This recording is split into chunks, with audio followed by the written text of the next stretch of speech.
నమస్తే నేను Sanjana. Welcome to PRK news. Basic గా చాలా మందికి రియల్ ఎస్టేట్ అంటే చాలా ఇంట్రెస్టింగ్ ఉంటుంది. ఫ్లాట్స్ కొనాలనుకుంటారు. సో ప్లాట్స్ ఎక్కడ కొనాలి, ఏ ల్యాండ్ లో కొంటే బాగుంటుంది, ఎటువంటి ఫ్లాట్స్ కొంటే బాగుంటుంది, ఫ్లాట్స్ బెస్టా లేకపోతే ఫార్మ్ ల్యాండ్స్ బెస్టా, ఇటువంటి అన్నిటికి సంబంధించి చాలా క్వశ్చన్ మార్క్స్ చాలా మందికి ఉంటాయి. సో ఇటువంటి వాటికి మన సందేహాలను నివృత్తి చేయడానికి మనతో పాటు ఉన్నారు real estate expert and cum adviser Sanjay Nayak మనతో పాటు ఉన్నారు. వారితో మాట్లాడి మరిన్ని మన డౌట్స్ ని నివృత్తి చేసుకుందాం. హలో అండి. Hello madam. ముందుగా ఎలా ఉన్నారు? ఫెంటాస్టిక్ మేడం, మీరు ఎలా ఉన్నారు? సూపర్ అండి.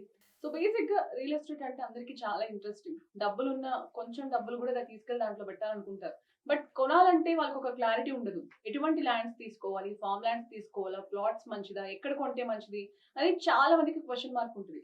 సో అటువంటి వారికి మీరు ఎలా చెప్తారు, ఎలాంటి అడ్వైస్ ఇస్తారు? భూమి కొనాలంటే ఫస్ట్ అదృష్టం ఉండాలంటారు పెద్దలు. ఎందుకంటే అదృష్టవంతులు ఎవరు అంటే ప్రాపర్టీ కొనాలి అన్న ఆలోచన వచ్చిన వాళ్ళు అదృష్టవంతులు. First thing. సెకండ్ థింగ్ ఏంటంటే మనకు ఒక ఆలోచన వచ్చిన తర్వాత ఏం చేయాలంటే మనము ఏ ఏరియాలో ఇన్వెస్ట్మెంట్ చేయాలి అన్నది రియల్ ఎస్టేట్లో అనుభవం ఉన్న వ్యక్తుల నుంచి ఇన్ఫర్మేషన్ తీసుకుంటే బాగుంటుంది మనకి ఎప్పుడైనా సరే. సో ఎప్పుడైనా కానీ ప్రాపర్టీలో ఇన్వెస్ట్మెంట్ చేసే ముందు 3 ఇంపార్టెంట్ థింగ్స్ ఉంటాయి.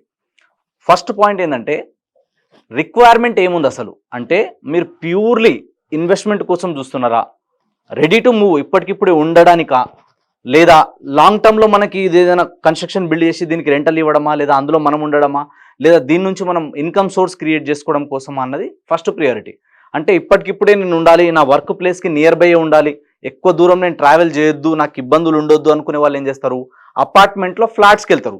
ఎందుకు, ఇక్కడ నేను ఒక 10 సంవత్సరాలు 8 సంవత్సరాలు నా డ్యూరేషన్ ఉంటుంది జాబ్ది, ఈ జాబ్ ఇక్కడ అయిపోయిన తర్వాత ఇక్కడ నుంచి నేను మళ్ళీ వేరే సిటీకి మళ్ళీ వెళ్ళిపోతాను కాబట్టి మైగ్రేషన్ అవుతాను కాబట్టి ఇక్కడ నాది పర్మనెంట్ ఎందుకు ఉండడం లేదు, జస్ట్ రెంట్కున్నా, లేదా నేను ఒక అపార్ట్మెంట్లో ఫ్లాట్ తీసుకున్నా మళ్ళీ ఒక 5 ఇయర్స్కో 8 ఇయర్స్కో అమ్మేసుకోవచ్చు అన్న ఆలోచన ఉంటుంది. సెకండ్, ఇంకొకటి ఏం ఆలోచిస్తారు, అపార్ట్మెంట్లో ఫ్లాట్లో ఉండడం కంటే నాకంటూ ఒక ఓన్ ఉంటుంది కదా, నాదే ఒక ఇండివిజువల్ హౌస్ ఉంటే బాగుంటుంది అని చెప్పి ఇండిపెండెంట్ హౌస్కి ప్లాన్ చేసే వాళ్ళు ఉంటారు.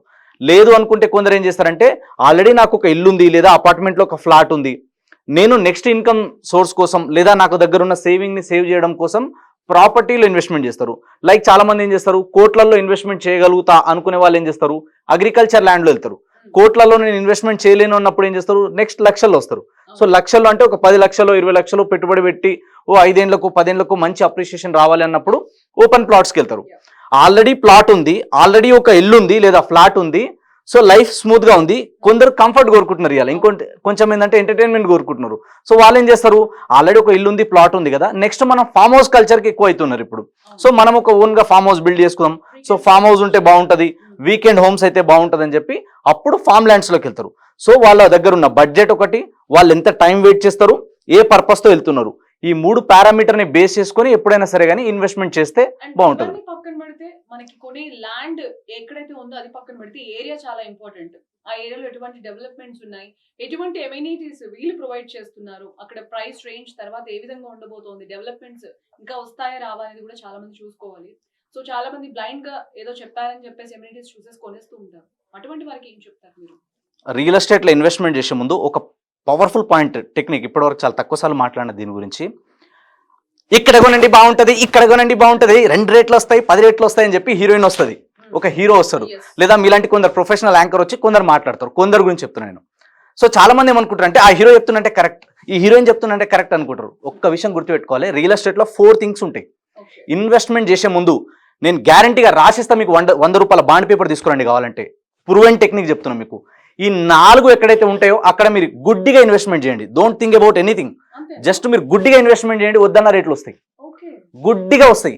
ఆ 4 విషయాలు ఏంటంటే, ఫస్ట్ ఇంపార్టెంట్ థింగ్ మీరు అన్నదే లొకేషన్ మంచిగా ఉండాలి. Location location location. ఇప్పుడు సినిమా వాళ్ళు ఏం మాట్లాడతారు, ఎంటర్టైన్మెంట్ ఎంటర్టైన్మెంట్ ఎంటర్టైన్మెంట్, నవరసాలు ఉంటాయి అంటారు. అట్లా రియల్ ఎస్టేట్లో ఫస్ట్ ఇంపార్టెంట్ లొకేషన్.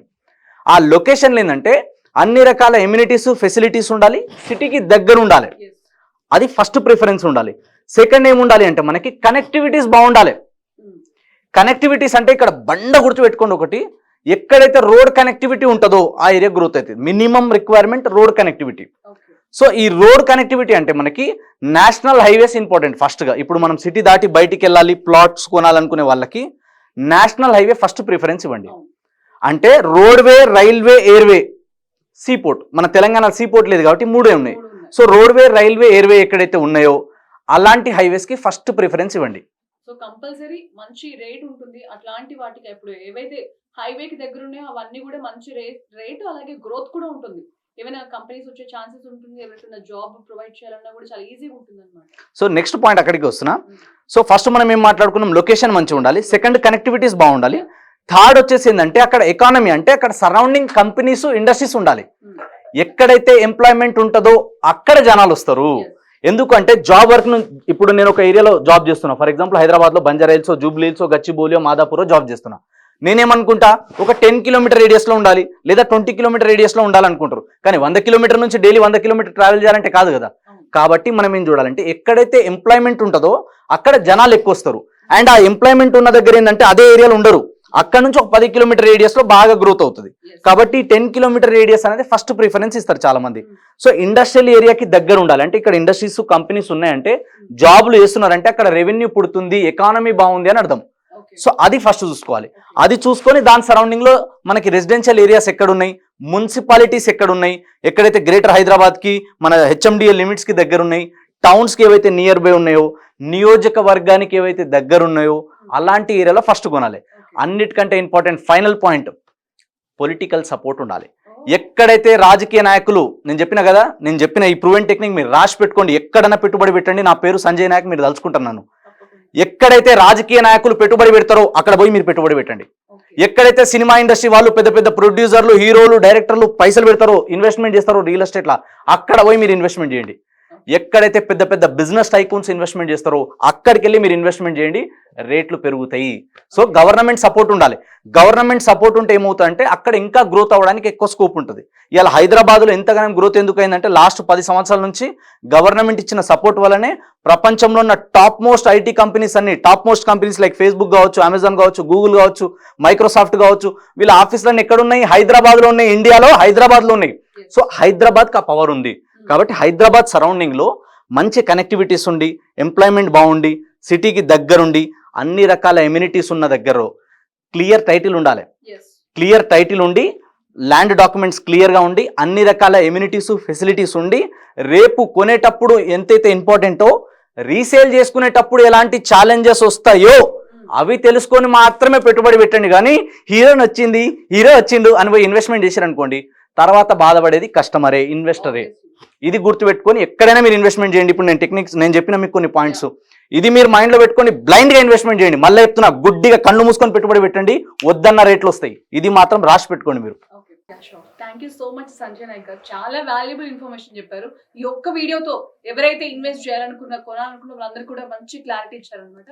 సో చూసారు కదా, ఎవరైతే ఇన్వెస్ట్ చేయాలనుకున్నా, ల్యాండ్ తీసుకోవాలనుకున్నా, ఎటువంటి ల్యాండ్ తీసుకోవాలి, ఎక్కడ తీసుకోవాలని చెప్పేసి చాలా మందికి చాలా క్వశ్చన్ మార్క్స్ ఉంటాయి. సో వాళ్ళందరికీ కూడా ఒక మంచి క్లారిటీ అనమాట ఇంటర్వ్యూ.